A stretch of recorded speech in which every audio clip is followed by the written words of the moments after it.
तो हाँ जी, बिल्कुल आप सही आ गए हैं। आज क्लास 10th के बारे में हम पढ़ेंगे। 10th के बारे में नहीं पढ़ेंगे, 10th के एक सब्जेक्ट के बारे में पढ़ेंगे। वो सब्जेक्ट आज हमारा मैथ्स होगा। क्या होगा? मैथ्स होगा। मैथ्स में भी आपका चैप्टर नंबर फर्स्ट होगा, जिसका नाम है रियल नंबर। अब बोलोगे आप, भाई ये सब क्यों बता रहे हो हमें? ये सब तो हमें पता है, टेक्स्ट बुक में हमने देख लिया। चैप्टर फर्स्ट है हमारा रियल नंबर, मैथ्स का ये रियल नंबर, और तो किसी सब्जेक्ट का होगा नहीं। तो ये सब बातें हमको पता है भाई, ये मत बताओ। हाँ, तो मैं ये बताऊंगा भी नहीं कभी। इसके लिए मैंने फुल मैथ इंट्रोडक्शन वीडियो आपको बना दिया है। अगर आपने अभी तक नहीं देखा है तो उसको देख सकते हैं आप। आपको आपके पूरा मैथ्स क्लियर हो जाएगा। मैंने उस वीडियो में ये भी बता रखा है कि इस चैप्टर में आपके 18 क्वेश्चन हैं, और ये 18 क्वेश्चन हैं आपके एक्सरसाइज 4 एक्सरसाइज इस चैप्टर में, जिसको मिला करके सभी के 18 क्वेश्चन टोटल है।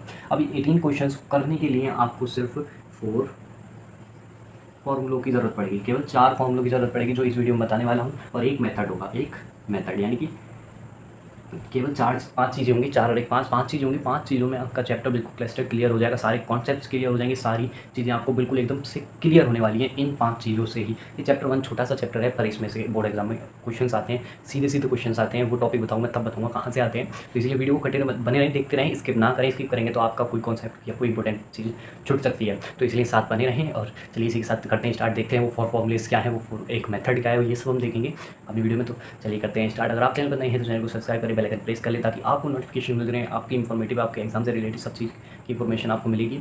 और इसी के साथ करते हैं अपना चैप्टर पे स्टार्ट। तो आप सभी पेन पेंसिल लेकर बैठ जाइए। आपको फॉर्मूले नोट करने हैं। पार्टिकुलर एक चैप्टर की मैं वीडियोज़ हर फॉर्मूले के लेके आऊँगा। एक शॉर्ट्स में मैंने मेन फॉर्मूले को ड्राइव करा है, आप वो भी देख सकते हैं, वहाँ से भी जुड़ सकते हैं। मतलब आपको ये मानिए, अब आपको आपके काम की चीज़ें यहाँ पर मिलती रहेंगी। तो इसी के साथ करते हैं हम स्टार्ट। चलिए करते हैं अपने चैप्टर को। तो हम अपने फॉर्मूले नंबर 1 की तरफ आ चुके हैं। फॉर्मूला नंबर 1 हमारा क्या है? HCF ए और बी, यानी कि ए। अब इसमें देखिए, पहले इसमें नजर लगे ए और बी क्या है।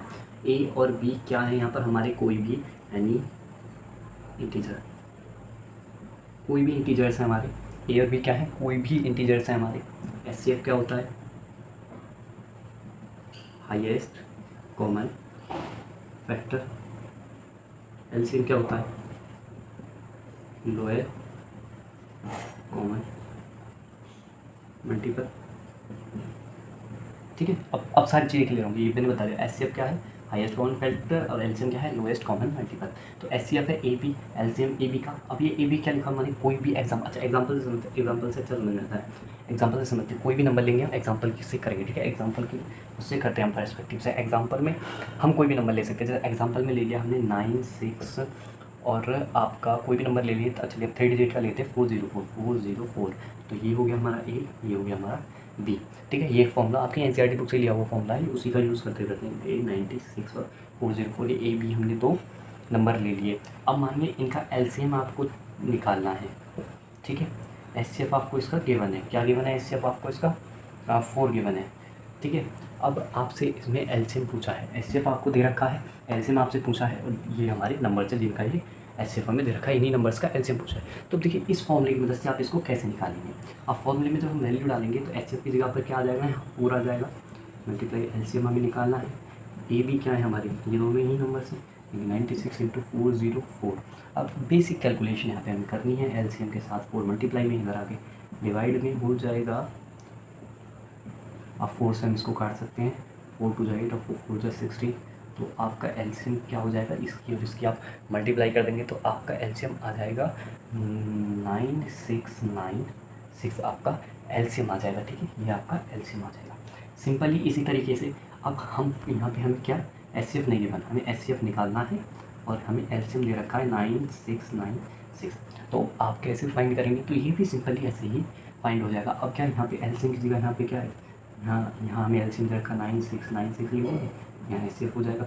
ये हम डिवाइड में चला जाएगा, मल्टीप्लाई में। तो सेम बेसिक कैलकुलेशन करिए, और इस एक फॉर्मूले की मदद से आप 4 फॉर्मूले बना सकते हैं। जी हाँ, बिल्कुल आप इससे 4 फॉर्मूले बना सकते हैं। कैसे बना सकते हैं? अब ये मान लीजिए ये फिजिक्स की तरह, ये क्या हो गया? फंडामेंटल हो गया, फंडामेंटल हो गया। ठीक है, फंडामेंटल फॉर्मूला हो गया। ये कैसा हो गया? फंडामेंटल हो गया। ठीक है, फंडामेंटल फॉर्मूला हो गया ये। अगर हम इससे बना सकते हैं ड्राइव फॉर्मूला, ड्राइव फॉर्मूले, हम इससे बहुत सारे ड्राइव फॉर्मूले बना सकते हैं। यानी कि ये बस 15-20 मिनट लूँगा, आपके 15-20 मिनट में आपको चैप्टर 1 क्लियर करवा दूँगा, बिल्कुल क्लियर करवा दूँगा। तो बने रहें साथ। ठीक है, फंडामेंटल है, ड्राइव हमें बनाने हैं। ड्राइव कैसे बनाएंगे? मानिए अब यहाँ से हम एक वैल्यू, दो वैल्यू, तीन वैल्यू, चार वैल्यू हम इससे निकाल सकते हैं। यानी कि 4 फंडामेंटल फॉर्मूले हमारे बन सकते हैं ना, बिल्कुल बन सकते हैं यहाँ से, बिल्कुल बन सकते हैं। इतना आप कैलकुलेशन कर ही सकते हैं। तो फॉर्मूला नंबर 1 था, आई होप आपको अच्छे से क्लियर होगा, अच्छे से क्लियर हो चुका होगा। एक बार फिर से फास्ट फॉरवर्ड में मैं आपको मोटा मोटा रिवीजन करवा देता हूँ। इसका देखिए क्या है, एक फॉर्मूला है हमारा एचसीएफ एलसीएम ए और बी। ए बी क्या है हमारे, कोई भी इंटीजर्स हो सकते हैं। एचसीएफ की फुल फॉर्म आप जानते हैं, हाईएस्ट कॉमन फैक्टर, एलसीएम की लोएस्ट कॉमन मल्टीपल, ये सब आप जानते हैं।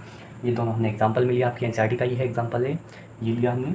एलसीएम दे रखा था हमने, एचसीएफ यहाँ दे रखा था 4, एचसीएम हमने यहाँ एचसीएफ यहाँ पे 4 दे रखा था, हमें एलसीएम निकालना था हमें, जो हमने एग्जांपल में यहाँ सॉल्व कर दिया है। ऐसे मतलब फिर मैंने बताया था आपको कोई वैल्यू निकाल सकते हैं, क्योंकि आप इस फॉर्मूले को अच्छे से इस्तेमाल कर सकते हैं। तो चलिए चलते हैं अब अपने फॉर्मूले नंबर 2 की तरफ, बिना टाइम को वेस्ट किया। अगर वीडियो अच्छी लग रही हो तो लाइक ज़रूर। तो जी हाँ, बिल्कुल फॉर्म नंबर 2 हमारे स्क्रीन पर आ गया है, मतलब बोर्ड पर आ गया है। A is equal to B Q plus are.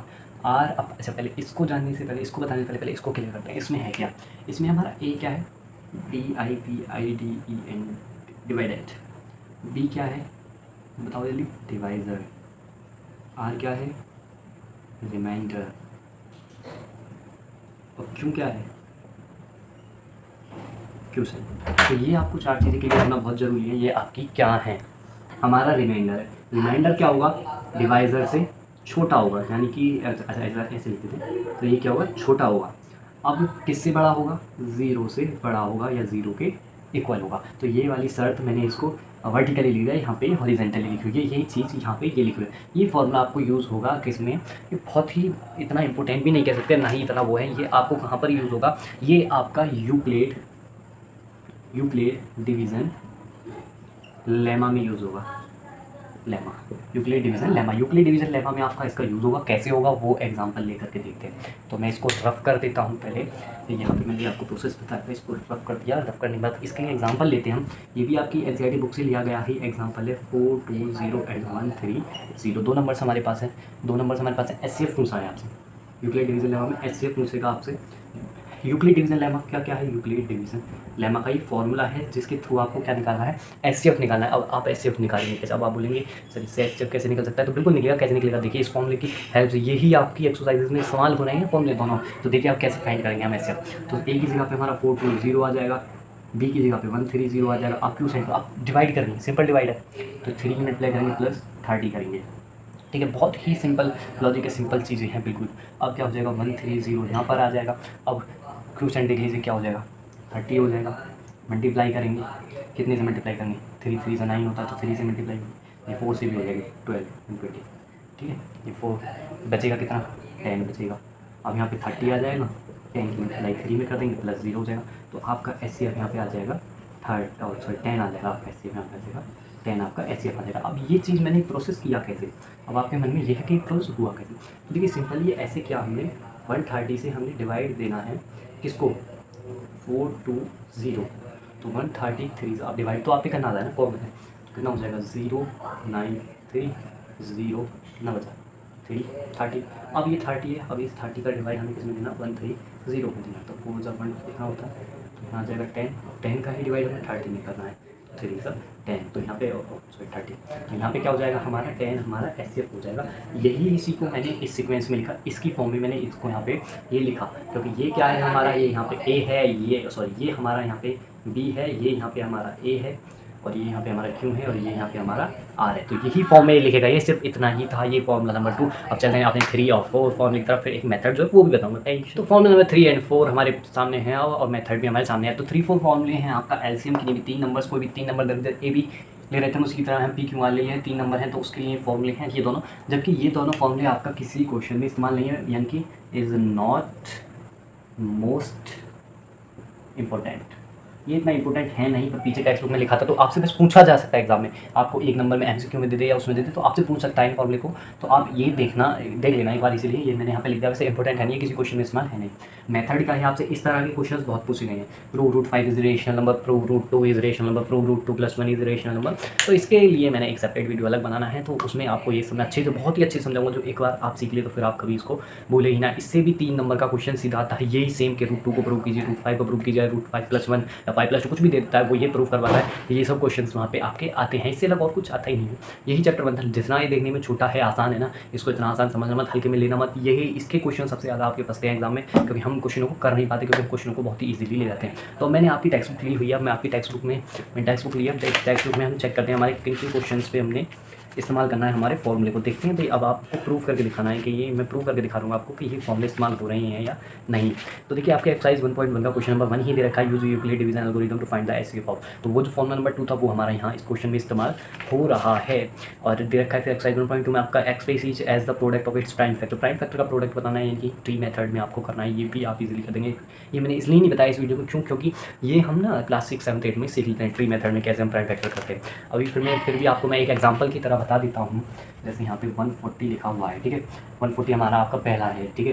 तो अब आप इसको कैसे करेंगे, तो सबसे छोटा नंबर देखिए, आप किससे काट सकते हैं, 2 से काट सकते हैं। 2 7 40, 2 से काट दीजिए, 2 3 250, 5 7 35। तो आपका 2 2 5 7। तो ये तो सिंपल है, इसलिए मैंने आपको बताया नहीं कि आप इजीली कर सकते हैं। फिर सेकंड है find the LCM and HCF of the following. और देखिए, प्रूव भी करवा रहा है इसमें LCM into HCF product of these two number, यानी कि आपको पहले एलसीएम एचसीएफ फाइंड करना है और एलसीएम एचसीएफ फाइंड कर लेंगे। अब देखिए कैसे एचसीएफ फाइंड करेंगे आप, किससे, यूक्लिड डिवीजन लेमा से। एचसीएफ आ जाएगा तो आप एलसीएम फॉर्मूले की मदद से निकाल सकते हैं, फिर देन प्रूव करके भी दिखा सकते हैं कि ये हमारा ट्रू है स्टेटमेंट, ठीक है। तो ऐसे क्वेश्चन 3 में भी इस्तेमाल हो रहा है। क्वेश्चन 4 तो एज इट इज़ वही होगा जो मैंने फॉर्मूला नंबर 1 बताया, उसी पर रिलेटेड। तो इस तरीके से आपके सारे क्वेश्चन हैं।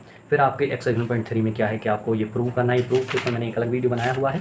और ये डेसिमल का तो ईजी है, इसमें कुछ ऐसा खास है नहीं, इससे क्वेश्चन आते भी नहीं है एग्जाम में। तो जो एग्जाम में क्वेश्चन आते थे, जो फॉर्मूले आपके लिए इंपॉर्टेंट थे, वो दोनों फॉर्मूले मैंने बता दिया। टेक्स्ट बुक में बताया आपको कहाँ पे वो इस्तेमाल हो रहे हैं। तो इससे अलग बाहर कुछ भी नहीं आता। पर हाँ, चैप्टर 1 को इतना आसान लेना मत, ये बहुत ज़्यादा क्वेश्चन इसी के हम फंस जाते हैं बहुत बार क्वेश्चन, क्योंकि जितना हम इसको हल्के में लेते हैं हम ध्यान नहीं देते, करते नहीं है। तो ये नहीं करना। तो आपसे फिर जल्दी मुलाकात होगी चैप्टर नंबर 2 के इंपॉर्टेंट फॉर्मूले लेकर के, और बहुत ही शानदार तरीके से देखेंगे, क्वेश्चंस भी देखेंगे। एनसीईआरटी अगर आप भी चाहते हैं कि क्वेश्चंस करके बताऊं मैं, एनसीईआरटी के क्वेश्चन भी हम साथ मिल करके सॉल्व करें, तो आप कमेंट में ज़रूर बताएंगे। और वीडियो कैसा लगा ज़रूर कमेंट बताएं। अगर हेल्पफुल है तो लाइक ज़रूर करके जाना, एक लाइक ज़रूर बनता है। तो फिर मिलते हैं आपसे नेक्स्ट वीडियो में, तब तक के लिए थैंक यू।